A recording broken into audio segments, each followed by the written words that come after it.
Olá, queridos amigos que nos acompanham nos estudos da obra Perturbações Espirituais, psicografada pelo médium Divaldo Pereira Franco, pelo espírito Manuel Filomeno de Miranda.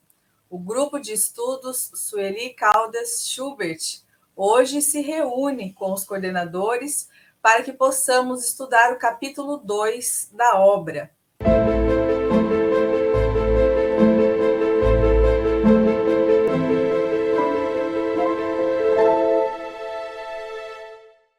Então, nós gostaríamos de convidar a todos para que possamos nos unir em prece, para que os trabalhos sejam abençoados por Jesus e que as luzes do mais alto cheguem aos nossos corações. Mestre querido, estamos mais uma vez aqui reunidos em seu nome para estudarmos as lições grandiosas e importantíssimas da sua doutrina. Agradecemos ao venerando espírito Manuel Filomeno de Miranda por nos permitir conhecer estas verdades, conhecer a realidade do mundo espiritual, que nos serve de alerta, de estímulo, de encorajamento para prosseguirmos na boa luta. Que a sua paz, Mestre Jesus, esteja nos nossos corações, nos nossos lares, com os nossos familiares e em todas as nossas atividades. Em especial, te pedimos a todas as casas espíritas do Brasil e do exterior, que possam estar cada vez mais fortalecidas e amparadas pelo mais alto. Muito obrigada, Senhor, e que assim seja. Então, hoje, como nós já havíamos comentado, nós vamos falar a respeito do capítulo 2, Planejamentos Socorristas. Nós, então, ficamos com a apresentação do resumo deste capítulo. Lembrando sempre que é importante, para que a gente possa conseguir compreender melhor o estudo, que possamos fazer essa leitura antes do estudo. Assim, nós aproveitaremos mais os aprofundamentos dos coordenadores. Então, eles estavam ali, os espíritos reunidos com a veneranda mentora, quando ela expõe algumas considerações valiosíssimas, e eu não vou conseguir suprimir muita coisa destas considerações da benfeitora. Então, eu vou procurar me manter na íntegra das considerações. Ela vai dizendo assim: não ignorais que a mansidão e a misericórdia serão sempre os nossos instrumentos de estratégia fraternal. Agredidos e desafiados, conforme ocorrerá, mantereis a irrestrita confiança naquele que preferiu a desonra à defesa inútil, a morte infamante, a permanência na injúria e na covardia. Diante da crueldade e da perseguição inclementes, permanecei tomados pela misericórdia e ternura. Evitai os pensamentos reacionários, porque estaremos no imenso campo de lutas, além das formas, em batalhas vibratórias. Nenhuma vulgar e chocante provocação, por mais grave, poderá ser respondida sob a ação do melindre ou reprimenda como forma de reação. Preparados pelo sentimento de piedade, compreendendo-lhes a loucura, usarei sempre os recursos psicoterapêuticos do entendimento de tal forma que eles não disporão de forças para o prosseguimento nas agressões terríficas. Em qualquer circunstância, vede neles os irmãos infelizes que vos cabe amparar. A atual situação é resultado do rancor de antigos inquisidores, suas vítimas, judeus e muçulmanos, que permanecem em região de inomináveis sofrimentos. Homiciaram-se em cavernas sombrias do próprio planeta, onde instalaram o anti-reino do bem e acolhem fanáticos e criminosos em desalinho mental, portadores de elevado nível intelectual, mas pobres do sentimento de amor. Reduto de trevas e ódios, cresceram em número e periodicamente atacam a sociedade terrena. Dizem-se justiceiros, encarregados de serem a chibata da divindade, aplicada no dorso das criaturas que necessitam de correção. Desempenharam um papel relevante no nazismo, especialmente no que se refere ao Holocausto judaico, e agora terçam armas e atacam frontalmente o mestre nas células espíritas, de modo que muitos danos levem às desistências dos convidados para o banquete da Era Nova. Em diversas instituições onde o Senhor é reverenciado e divulgado pelas vozes dos céus, tem se imiscuído em razão de alguns desmandos e atitudes sórdidas de aventureiros que aderem ao pensamento espírita, mas não à sua conduta. Sempre encontram erros em tudo, são impelidos a apresentarem modificações na doutrina espírita, tentam ridicularizar os amantes da verdade, que são denominados ortodoxos e fanáticos, ultrapassados, antiquados. Mascaram-se de trabalhadores do bem, para exibirem a própria prosápia, tornando-se dissidentes, acusadores e inimigos. São ardilosos e muito hábeis no sofisma, fanáticos pelas tradições da igreja decadente da época em que viveram. Sabiam que eram criminosos pelos atos praticados, mas se acreditavam merecedores do reino dos céus, conforme se fizeram chefes dos domínios da terra, ao enfrentarem a própria consciência em conflitos inenarráveis, bloquearam o pensamento e a razão, asfixiaram o raciocínio e construíram torpes personas, a que se submetem sonhadores e cruéis. Serão, portanto, esses irmãos infelizes e os tradicionais inimigos de Jesus, que estão hoje voltados contra o Mestre de amor e que, ao verem a transformação que se opera na Terra, o anúncio dos futuros dias da regeneração do planeta, infestam a sociedade com a luxúria, o desperdício, a insensibilidade e o desrespeito aos valores enobrecidos. Dedicam-se com especial rancor à guerra santa contra os hereges espíritas, que devem ser dizimados, afastados das trilhas da caridade e atirados aos abismos do prazer, da negação, das obsessões. Utilizam-se dos demônios internos das criaturas, atenazam-nas também com suas influências pestíferas, e tudo procuram consumir em tormentos depressivos generalizados e transtornos agressivos pelas drogas e paixões inferiores, atemorizando a sociedade e infelicitando-a.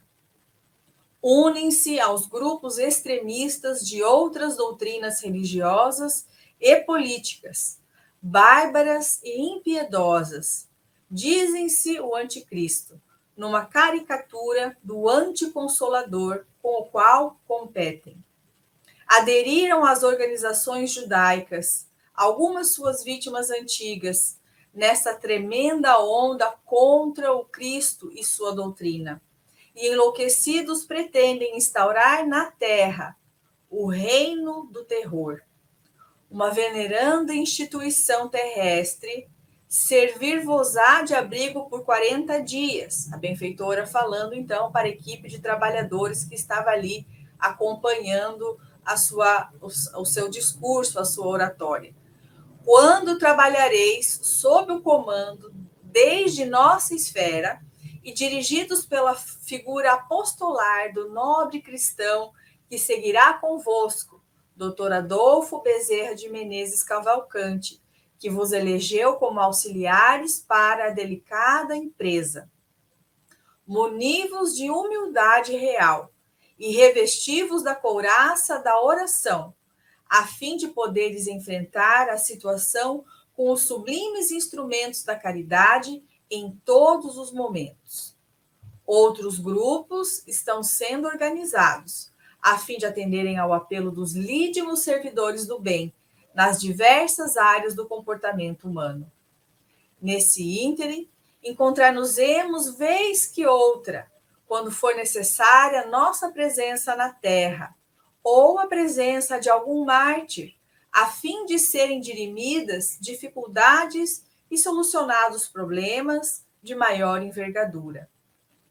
Terminado o discurso da veneranda entidade benfeitora, Dr. Bezerra de Menezes agradeceu a honra imerecida de servir a Jesus e rogou que a benfeitora expressasse ao Santo de Assis o seu profundo reconhecimento por haver-lhes distinguido com a possibilidade de servir mais e sempre melhor, expressando ao Divino Mestre as emoções que lhe dominam as palavras e que não conseguia verbalizar naquele momento. Compunha, então, este grupo de espíritos designados para tal tarefa, juntamente com Filomeno de Miranda, Dr. Carneiro de Campos, Virgílio de Almeida e Germano Passos. Na sequência, este grupo, então, se dirige a essa instituição que serviria de abrigo pelo período anunciado para acompanhar os trabalhos doutrinários daquela casa naquela noite. Teceram considerações importantes, juntamente com o mentor daquela casa, que recebeu muito contente, muito alegre aquele grupo que lá chegava, e se apresentou chamando Euvídio. Ele era, então, o responsável por manter a instituição desde quando foi planejada lá no plano espiritual, revelando que aquele grupo que participava daquela instituição era um grupo de antigos cristãos que se haviam extraviado nos séculos passados e que foram resgatados pelo Cantor de Deus. Ele esclareceu também que as reuniões doutrinárias estavam sempre assinaladas pelas propostas de superação dos vícios, das paixões inferiores, firmando-se propósitos de comportamento saudável, de convivência social edificante e, ao mesmo tempo, de evangelização das mentes infanto-juvenis, preparando as gerações novas para os enfrentamentos do futuro. Traçaram, então, ali um panorama para que nós possamos ler com mais detalhes no capítulo, né?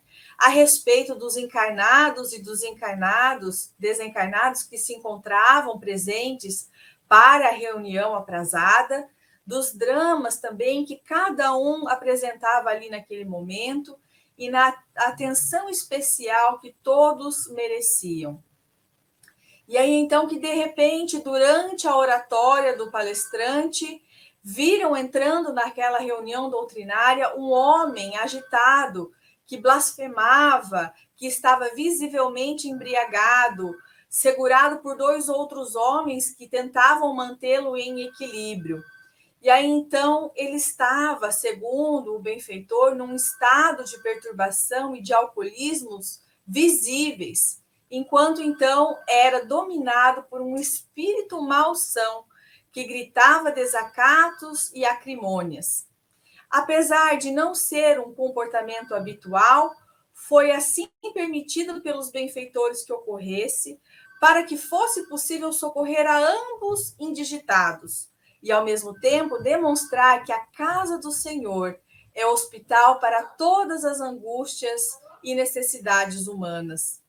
Após a aplicação dos recursos magnéticos apropriados por Germano, sob o comando de Dr. Bezerra de Menezes, o paciente, então, se encontrava livre das injunções penosas, constritivas do espírito atormentado, tendo a entidade, por sua vez, sido encaminhada para um local apropriado, dedicado às atividades mediúnicas. Tratava-se de uma das entidades pertencentes aos agressores vinculados àquele grupo que a benfeitora se referia, do anticristo. Encerradas, então, as atividades daquela noite, as pessoas procuraram por passes, pelo atendimento fraterno e outros mais para conversações edificantes, banhados pelos muitos benefícios espirituais que lhes foram proporcionados naquele momento. Então, este é o nosso resumo do capítulo 2, e agora nós passamos a palavra à Vânia para que faça as primeiras considerações a respeito do capítulo. Olá, queridos amigos, queridos irmãos, é com muita alegria que estamos aqui novamente. Vamos, para melhor fixarmos os ensinamentos, nós vamos repetir um pouco do que a Gisele falou. Porque neste capítulo, a veneranda benfeitora vai nos falar sobre esta organização do mal, quem são, onde vivem, como atuam, não apenas nas instituições espíritas, mas também sobre toda a humanidade. E ainda ela vai nos falar como deveremos nos comportar. Diz ela: diante da crueldade e da perseguição inclementes, permanecei tomados pela misericórdia e ternura. Evitai os pensamentos reacionários, porque estaremos no imenso campo de lutas além das formas, em batalhas vibratórias. Como dizia a querida Sueli, atentai, vigiai e orai. Esta organização do mal é resultante do ajuntamento de antigos judeus e muçulmanos que, após a desencarnação, homiciaram-se, esconderam-se em cavernas sombrias no próprio planeta, alimentando ódios e rancores através dos séculos, porque foram vítimas dos antigos inquisitores, os quais, em nome de Jesus Cristo, praticaram atos verdadeiramente cruéis contra esses judeus e muçulmanos. Então, eles se tornaram adversários do Cristo. E porque a proposta dos centros espíritas é trazer Jesus de volta, então eles atacam diversas instituições onde o Senhor Jesus é reverenciado e divulgado pelas vozes dos céus. Diante disso, então, meus irmãos, nós vamos aproveitar para responder a uma pergunta que a amiga Maristela nos enviou, onde a benfeitora diz, em um parágrafo deste capítulo, que esses espíritos do mal desempenharam papel relevante durante o nazismo, especialmente no que se refere ao Holocausto judeu. Ela pergunta, então, a essa nossa amiga, o seguinte: será que esses judeus podem ser reencarnações de antigos inquisitores? Bem, nós entendemos que, conforme a benfeitora nos fala no parágrafo anterior, que, abre aspas, periodicamente esses espíritos atacam a sociedade terrena, impõem o pavor, especialmente nos períodos de acontecimentos funestos, quando se utilizam dos conflitos gerais de todos nós para imiscuir-se, intrometer-se na população, a fim de gerar os mais terríveis sofrimentos.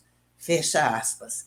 Então, nós entendemos que a benfeitora quis dizer que estes espíritos do mal, à época da Segunda Grande Guerra, estimularam, influenciaram coletivamente o Holocausto, que foi, em realidade, um acontecimento funesto, a fim de gerar os mais terríveis sofrimentos.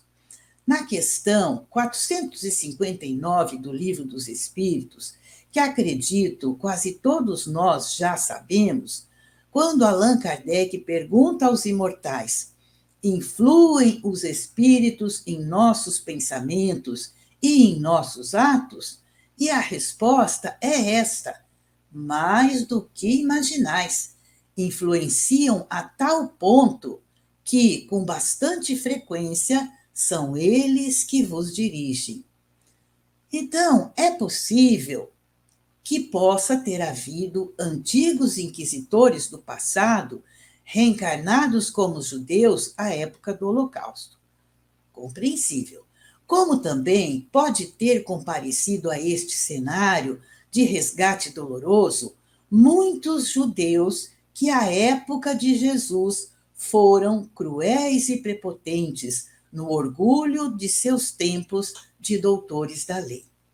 Porém, nós entendemos que esses espíritos do mal, a que se refere a benfeitora, os quais desempenharam realmente papel relevante durante o nazismo, especialmente no que se refere ao Holocausto judaico, eles o fizeram através de influências, obsessões individuais, obsessões coletivas, conforme estudaremos no decorrer deste livro. E prossegue a benfeitora dizendo que agora eles atacam frontalmente o mestre nas células espíritas, aproveitando-se daqueles, olha que interessante e importante, daqueles que aderem ao pensamento espírita, mas não à sua conduta. Isto porque, como disse a Gisele, eles são ardilosos e muito hábeis em mentiras, são fanáticos pelas tradições da igreja decadente da época em que viveram. Atualmente, eles encontram-se refugiados em seus quartéis de sombra e de dor, onde vivem como senhores absolutos e comandam verdadeira legião de asseclas que lhe atendem às ordens, como este que foi socorrido no resumo que a Gisele apresentou. Ao perceberem as transformações que se operam na Terra, o anúncio dos futuros dias de regeneração, eles então infestam a sociedade com a luxúria, com a insensibilidade, com o desrespeito aos valores enobrecidos, que nós vemos todo dia isto acontecer. Utilizam-se dos demônios internos das criaturas, diz a benfeitora, com suas influências pestíferas. Inspiram ondas de terrorismo, unem-se a grupos extremistas de outras doutrinas religiosas e políticas, bárbaras e impiedosas, e pretendem instaurar na Terra o reino do terror. E quando a benfeitora nos aconselha para nos preparar através do sentimento de piedade, compreendendo-lhes a loucura, para que vejamos neles os irmãos infelizes que nos cabe amar, nós nos lembramos do livro Dramas da Obsessão, ditado pelo venerando espírito Bezerra de Menezes, através da psicografia de Ivone do Amaral Pereira. Então, quando lemos este livro e esta obra e o pedido da benfeitora, nós agora compreendemos perfeitamente os aconselhamentos da querida benfeitora. Quando eu li o livro, senti uma imensa piedade desses espíritos, hoje perseguidores, mas que no passado foram vítimas da Inquisição, e por tudo o que sofreram e pelo ódio que alimentam. Para ilustrar, vamos tentar resumir rapidamente a história que o benfeitor Bezerra nos conta e que foi vivida nos trabalhos mediúnicos de Ivone do Amaral Pereira. Eles estavam ali reunidos em trabalho mediúnico quando foi lida uma carta que chegou a Ivone para que orassem para uma família, uma tal família. Bezerra de Menezes estava presente à reunião em espírito, que ele sempre foi o benfeitor dela. E então, a carta dizia que havia uma família composta pela mãe, pelo pai e por 3 filhos. O pai e uma filha haviam se suicidado recentemente e os outros 2 filhos já haviam tentado o suicídio. Então, o Dr. Bezerra pede a 2 espíritos amigos dele, que eram de caráter nobre e que o auxiliavam, para que eles visitassem a residência desta família para verificar o que estava ocorrendo. Eles foram. Chegando à casa, eles verificaram que havia dentro daquele lar uma família de espíritos, compostas do pai e 3 filhos, vestidos ainda com trajes judeus. Esses espíritos é que estariam obsidiando a família e tinham por objetivo fazer com que todos se suicidassem. Quase conseguiram. Esses 4 espíritos judeus se apresentavam ainda com os traços das torturas e dos sofrimentos por que passaram. Apresentavam as unhas esmagadas, sangrando, os dentes arrancados, os pulsos retorcidos, as solas dos pés queimadas a ferro incandescente, exibindo assim as marcas da cruel tortura. 400 anos assim eles estavam. Mas quem eram esses espíritos? Timóteo, o pai, era um rabino judeu estabelecido em Portugal, onde ele teve 3 filhos varões. Sua família, por possuir bens valiosos, sofria a perseguição de inquisitores da igreja. Era a época do rei de Portugal, Dom João III.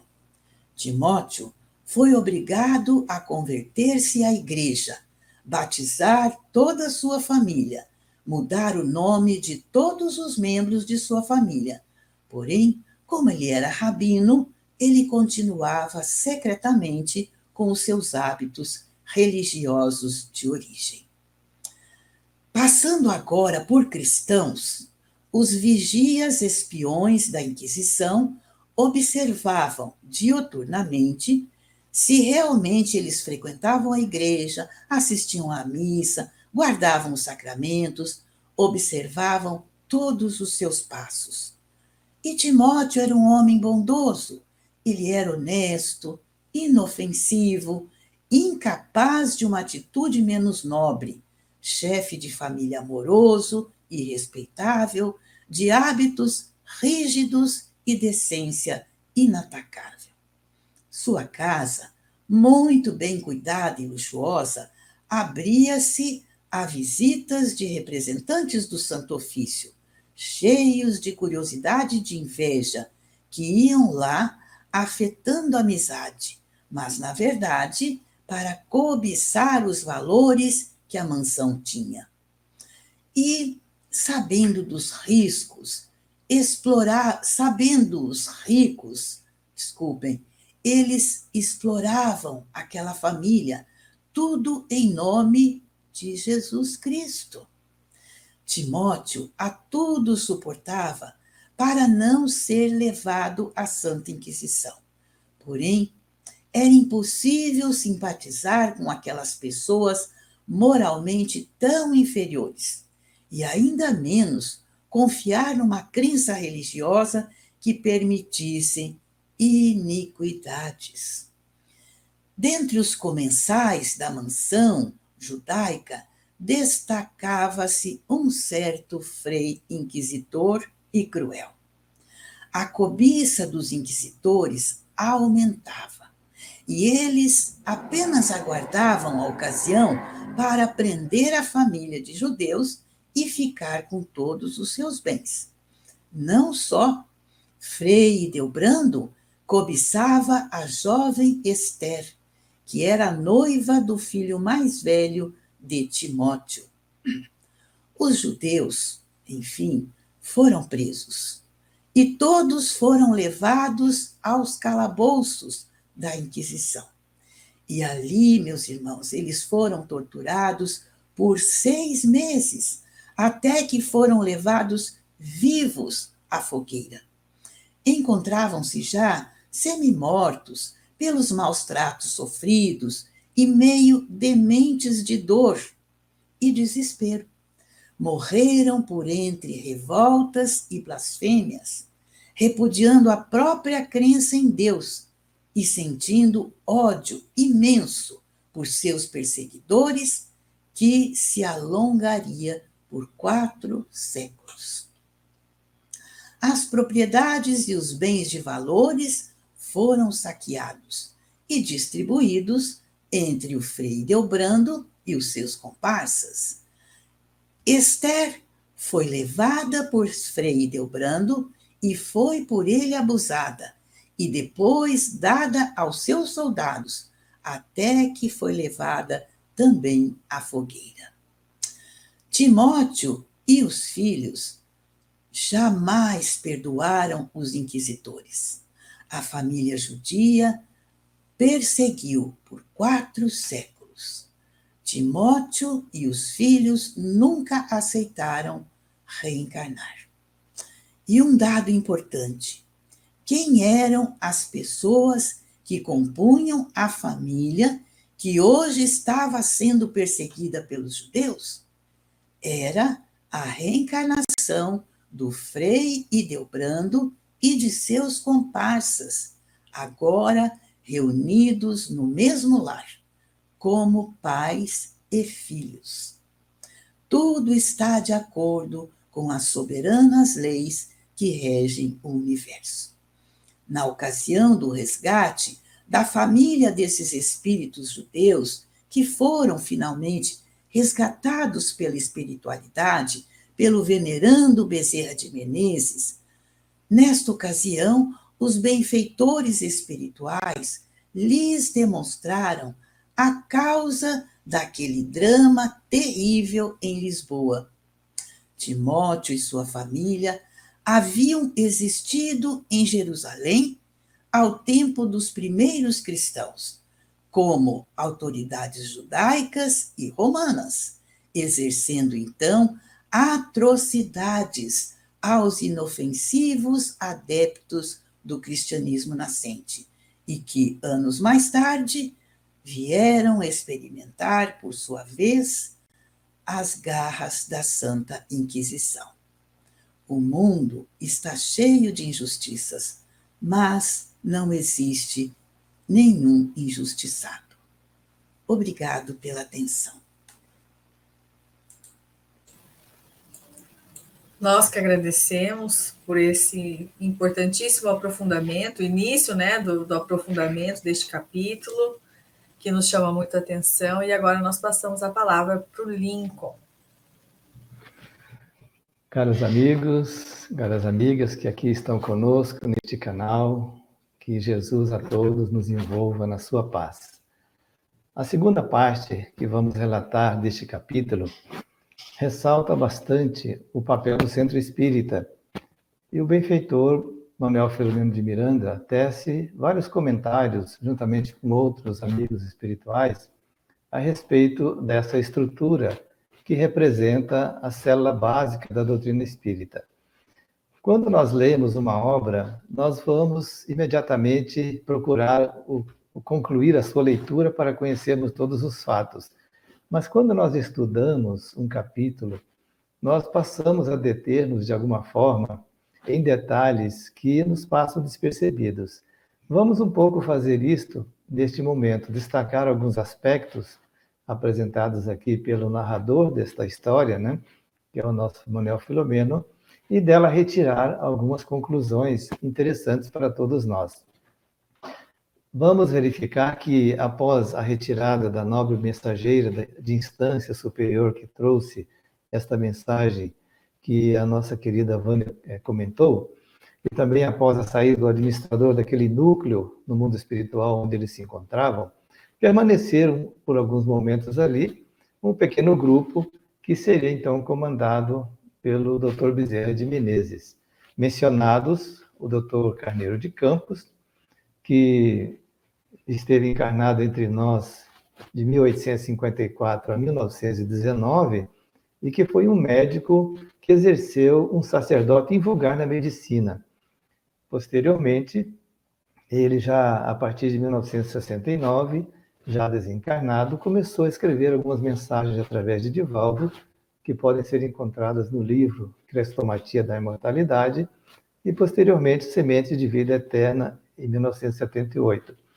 Mas quem quiser conhecer um pouco mais deste espírito, pode também buscar na leitura do livro Trilhas da Libertação, onde ele coloca ali, juntamente com a proposta apresentada por Manuel Filomeno de Miranda, o autor do livro, que foi transmitido a nós por Divaldo Pereira Franco, na sua psicografia, ele vai colocar ali, o Dr. Carneiro de Campos, aspectos importantes sobre a medicina holística, onde ele nos convida a analisarmos os aspectos saúde e enfermidade, levando em conta não somente o corpo, mas considerando também o espírito imortal que vive neste corpo, assim como o papel importantíssimo que exerce o perispírito em todo esse contexto.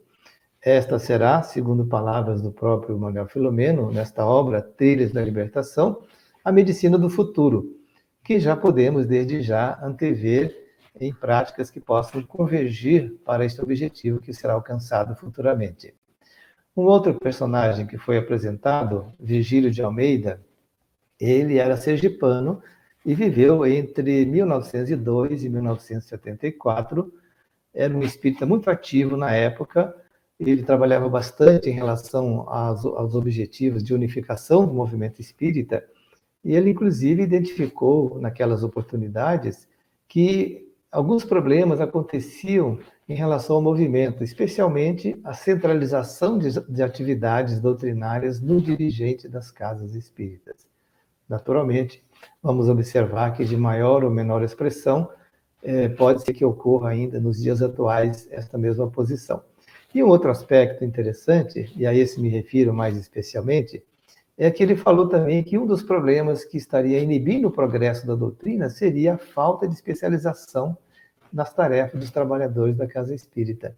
E vemos, então, com alegria que, de tempos para cá, a Federação Espírita Brasileira já está implementando, assim como as federativas do nosso país, e falo especificamente da Federação Espírita do Paraná, que já tem implantado essa metodologia, onde nos dedicamos aí a formar e qualificar trabalhadores espíritas em diversas áreas especializadas, como, por exemplo, atendimento espiritual, a assistência e promoção social, o trabalho de evangelização infanto-juvenil, a mediunidade, os estudos da doutrina espírita, a comunicação social espírita, a unificação do movimento espírita e a área da família. Então, são áreas que hoje formam trabalhadores para agirem atendendo aquele público que dá acesso à casa espírita, para buscar compreender e atender as suas necessidades nessas diversas áreas. Vemos aí, então, esse nosso irmão, Virgílio de Almeida, já antevendo à sua época a necessidade de criar essa estrutura que hoje se implementa em todo o nosso país, inclusive nos núcleos espíritas do exterior também. Um outro irmão que foi apresentado, Germano Passos, foi aí informado pelo nosso Manuel Filomeno, que ele é um estudioso do magnetismo, especialista no conhecimento dos fluidos e das energias produzidas pelo espírito. Inclusive, durante este capítulo, vamos ver mais ao final que ele foi chamado a trabalhar nesta área do magnetismo com aquele irmão que adentrou a casa espírita alcoolizado e em perturbação grave. Sobre o nosso irmão Bezerra de Menezes, sobejamente conhecido, poderíamos dizer do nosso irmão Manuel Filomeno de Miranda, que esteve encarnado entre nós de 1876 a 1942, e ele fazia parte da diretoria da União Espírita Baiana, por mais de 20 anos ele esteve trabalhando. Na década de 60, começou a trabalhar junto com Divaldo Pereira Franco, E tendo sido convidado por Joana de Ângeles para trabalhar nessa área da mediunidade e nos trabalhos de obsessão e desobsessão, o nosso irmão Manuel Filomeno de Miranda estudou durante 30 anos no mundo espiritual para preparar os trabalhos que hoje ele enfez nos livros que são entregues a nós através de Divaldo Pereira Franco. Então vemos aí esses irmãos colocados neste grupo sob o comando de Bezerra de Menezes, e é importante destacar então que quando nós trabalhamos aqui nas nossas tarefas na seara do Cristo, servindo adequadamente dentro das fileiras espíritas nas quais nos encontramos hoje, vamos verificar que muitos de nós poderemos ser aproveitados após a nossa desencarnação na consecução de tarefas nobres que são desenvolvidas sob a coordenação de espíritos que assim estão preparados para atender aqueles que necessitam. Então, após este grupo ficou um pouco reunido ali naquele local, analisaram em alguns aspectos aquele projeto que estaria unindo todos eles ali em nome de Jesus e sob as bênçãos de Jesus. Então, após esses comentários breves, todos retornaram aos seus lares. E veja que interessante, né? Os espíritos têm, no mundo espiritual, os seus lares, os seus núcleos familiares. Aqui já falando na amplidão da família espiritual, naturalmente. E Manuel Filomeno de Miranda, após as despedidas, ele retirou-se daquele local, que era um auditório muito grande, e ao olhar, ao observar a natureza, ele então colocou ali algumas notas a respeito de como ele sempre se fascinara pelo cosmos, observando aquelas estrelas cintilantes, o luar banhando o planeta e toda a beleza da criação divina, mostrando então, através dessa dimensão gloriosa das constelações que existem no universo, a grandeza de Deus. E eu fiquei me perguntando então por que o espírito registraria essas observações pessoais dentro do contexto de uma obra, como nós estamos observando aqui. Um pouco seria, então, para sensibilizar a todos nós, para que não percamos a nossa sensibilidade nas nossas rotinas do dia a dia, de observar à nossa volta a grandeza de Deus presente em toda a criação. Não somente quando elevarmos os nossos olhares aos céus, na admiração por todos os astros que observamos, e mais proximamente aqui o nosso sistema solar, mas também a beleza da natureza que nos rodeia, tanto nas suas expressões do campo do reino mineral, quanto também do reino vegetal, do reino animal, e a grandiosidade do reino hominal, do qual nós participamos agora, no momento evolutivo em que nós nos encontramos. Então, irmãos, parece de pequena monta uma observação desta, mas muitas vezes nós atravessamos os nossos dias, as rotinas que nos envolvem de alguma forma, e nos esquecemos da grandiosidade da vida pujante que está em torno de todos nós.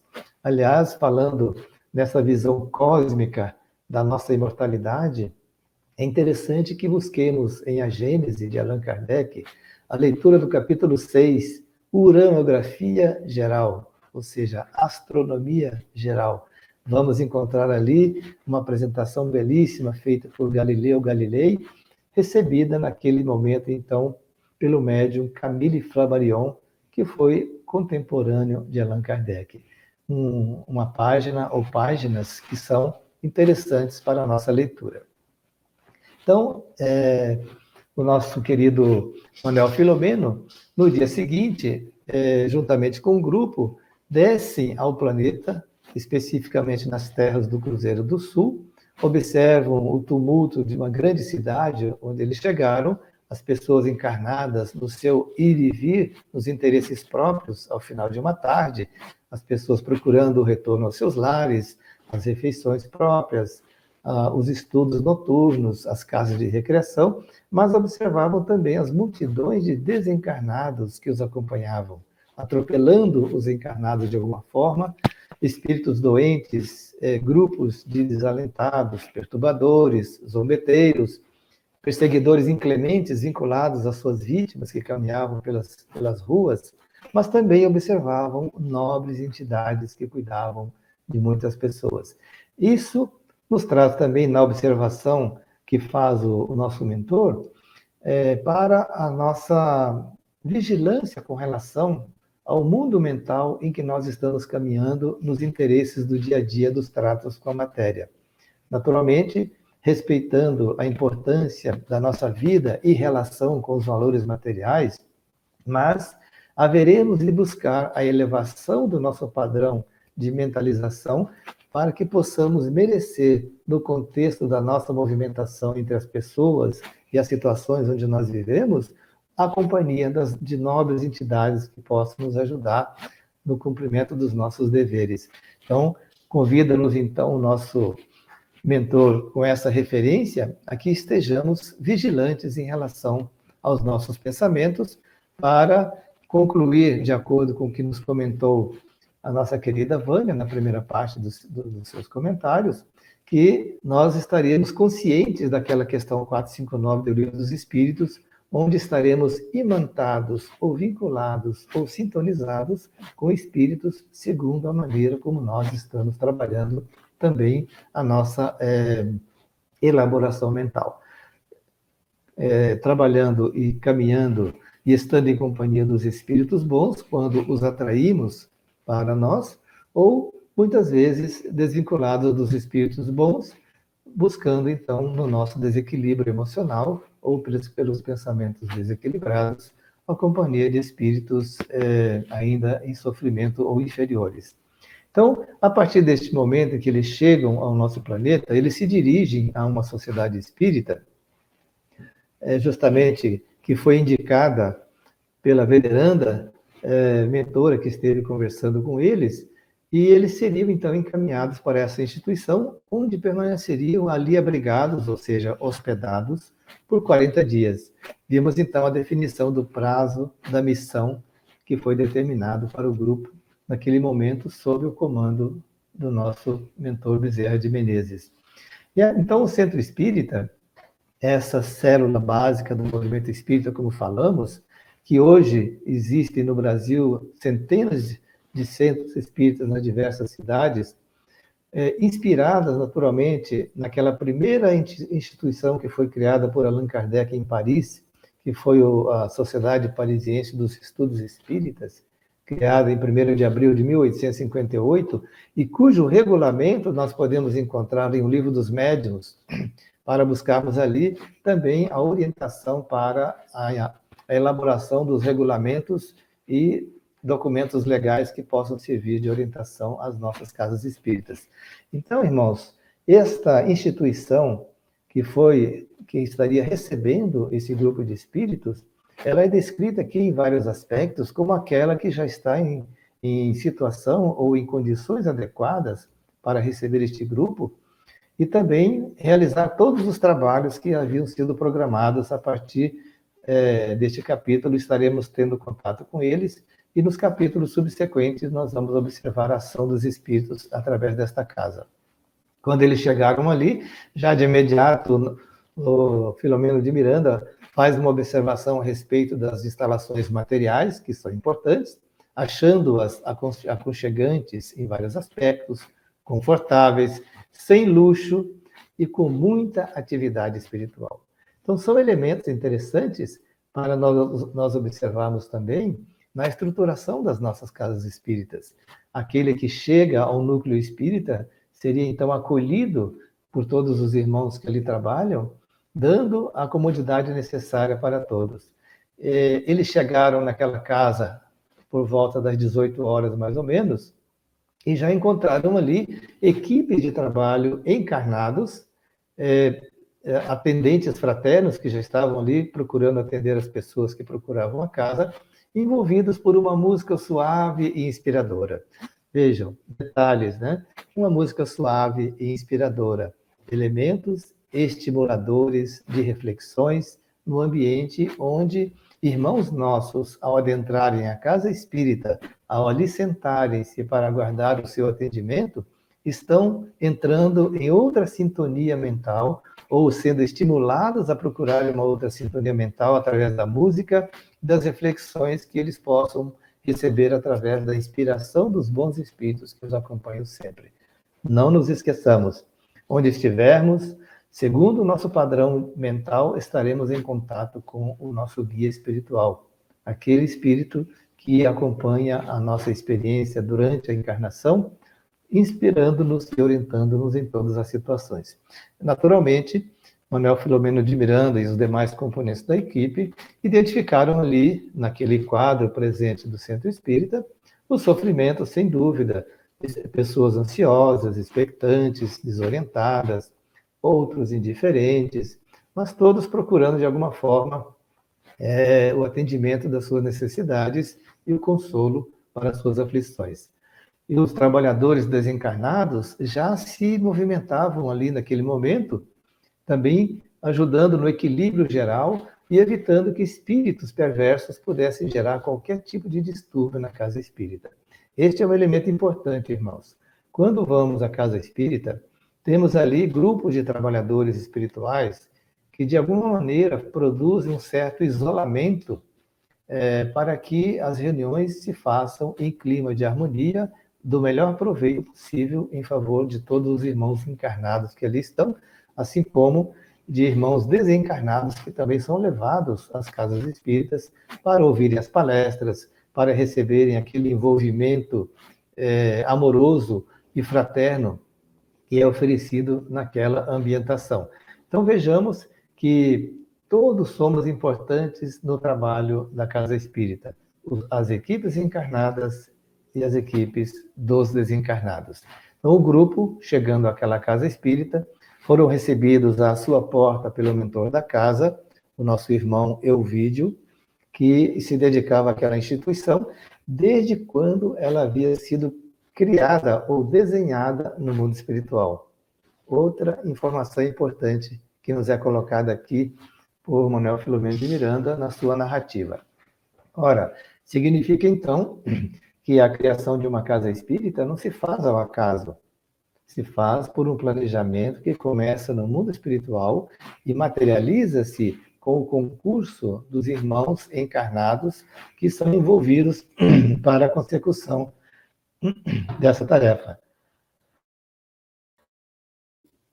Vamos socorrer-nos da nossa querida Sueli Calda Schubert, a inspiradora do nosso grupo, buscando no livro Dimensões Espirituais do Centro Espírita, que foi publicado no ano de 2006, com prefácio do Dr. Bezerra de Menezes, onde ela registra o seguinte, ratificando a informação que o mentor Elvídio fez naquele momento, que a fundação de um centro espírita ocorre na espiritualidade muitos anos antes da efetiva organização no plano físico. Quando a equipe espiritual assume a responsabilidade de orientar e assessorar a criação de mais um centro, eles estudam a ficha kármica daqueles que irão compor a equipe que estará à frente no campo material. Então, vejamos a importância da fundação de um centro.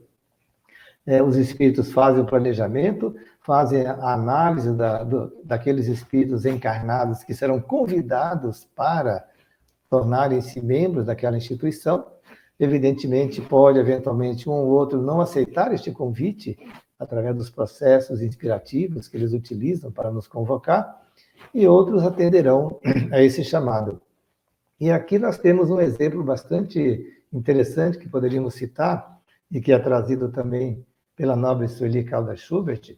Ela retira do livro Tormentos da Obsessão uma informação de que Eurípides Barçanufo, que foi fundador do Colégio Allan Kardec em Sacramento, em Minas Gerais, construiu esse colégio inspirado pelo modelo original existente no plano espiritual que ele próprio edificara antes de se reencarnar. Então vejamos aqui, nada se faz de improviso, tudo é feito de alguma maneira com planejamentos minuciosos, e aí nós vemos o papel dos espíritos em ajudar-nos a tocar todas as nossas atividades. Então, aquela casa, como já foi mencionado aí pela Gisele, ela era comandada por um grupo de antigos cristãos que foram resgatados pelo cantor de Deus, o Francisco de Assis, né? Eles se perderam um pouco depois em certos desequilíbrios, mas foram resgatados novamente com a chegada do Consolador e ali estavam trabalhando.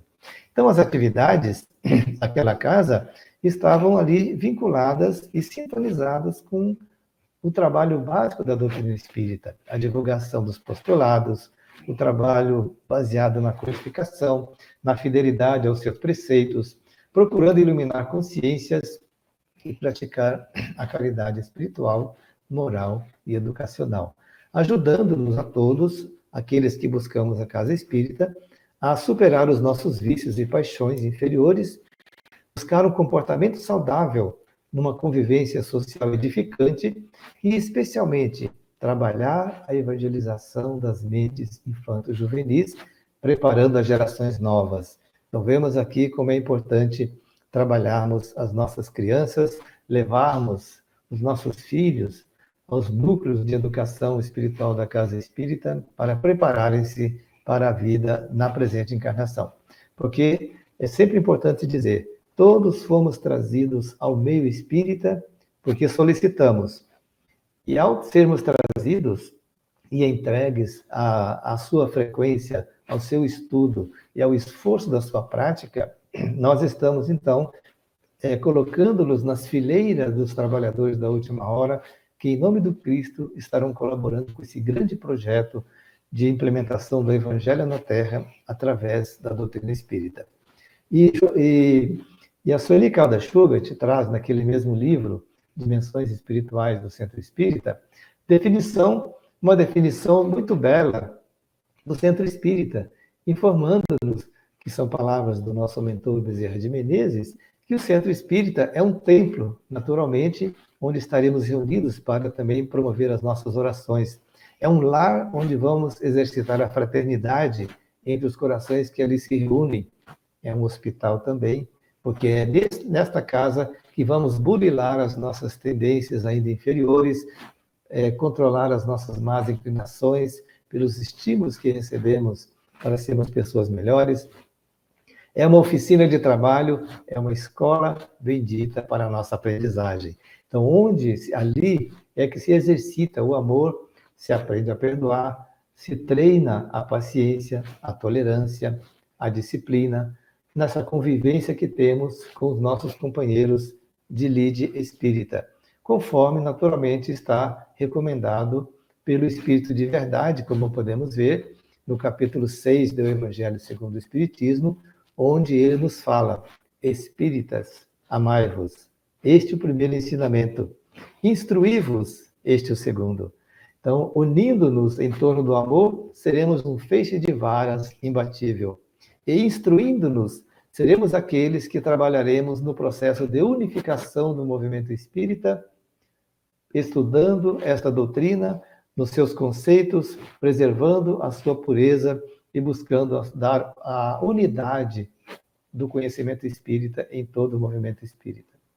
E, finalmente, o nosso irmão Elvídio faz uma observação muito interessante aqui, dizendo que, sem o conhecimento espírita, a vida física é um desafio muito grande, porque nos faltariam equipamentos iluminativos que nos permitissem fortalecer ou livrar-nos da ignorância, livrar-nos do egoísmo, e sem o Espiritismo nós ficaríamos, de alguma maneira, desse anseio doentio pelo prazer do ter e do ser, das paixões que nos envolvemos aqui no planeta.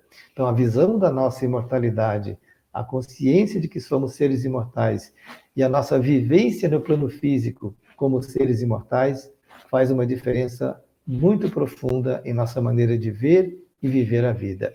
Então, nós, buscando este contato, nós estaremos, então, aproveitando o breve tempo da nossa encarnação, que, na verdade, é muito rápida, mesmo que vivamos aqui 80, 100 anos, isso é um segundo na imortalidade. Então, nós vamos aqui buscar o melhor aproveitamento para a nossa existência física. na sequência, o Espírito comenta algo muito interessante, dizendo que aquele local serviria de repouso para eles, ou de pausa de descanso durante o período que estariam trabalhando, né? E seguindo, ele vai nos falar que as reuniões doutrinárias são promovidas ali para o público, e foi apresentado um jovem para fazer a palestra naquela noite. Daí a importância, novamente, a observação da capacitação e qualificação dos nossos jovens nas casas espíritas, para que se promova a sucessão dos trabalhadores que cuidarão da instituição que vai atravessar os séculos, porque o núcleo que deixa se extinguir por falta de trabalhadores é perfeitamente lamentável por qualquer um de nós, mas, de alguma forma, isso pode vir a acontecer.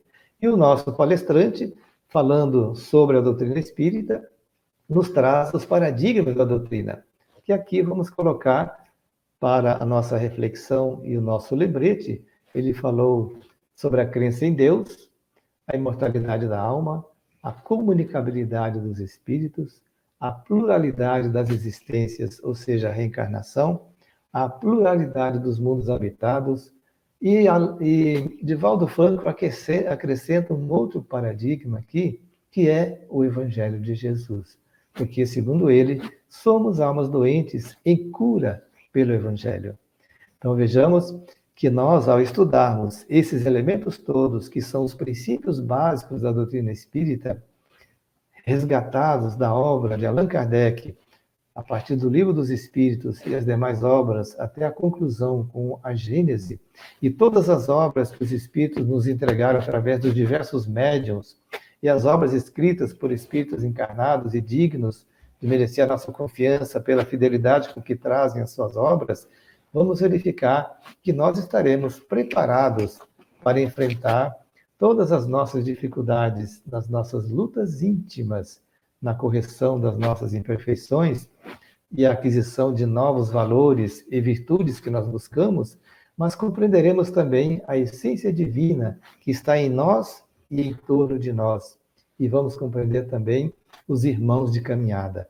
E dentro desta visão de imortalidade e de experiências que nós vivemos aqui, estaremos fortalecidos, preparando desde já os caminhos futuros de encarnações, onde poderemos contribuir mais ainda com Jesus no seu grande projeto de resgatar a nossa humanidade terrena para o caminho de retorno à casa paterna, que é o que nós todos estamos realizando nesse instante. Desejamos a todos muita paz e assim concluímos a nossa parte. Maravilha de considerações, querido Lincoln, querida Vânia. Tenho certeza que foi uma oportunidade muito importante para todos nós, que fazemos parte dessa fileira de espíritas, nesta reencarnação. E aí fica, então, o alerta, né, para que todos possamos orar e vigiar muito, como Jesus nos recomendou, porque são tempos de desafios, são tempos em que realmente a transição está ocorrendo, então todos estamos muito vulneráveis. Agradecemos a todos aqueles que estiveram conosco, participando do nosso estudo, com os comentários no nosso chat, e lembramos mais uma vez que podem nos enviar perguntas, para que possamos, nos próximos encontros, trazê-las aos nossos coordenadores para que possamos esclarecê-las. Então, mais uma vez, gratidão a Deus pela oportunidade, aos espíritos benfeitores que acompanham este trabalho e a todos aqueles que estiveram conosco mais uma vez. Até semana que vem.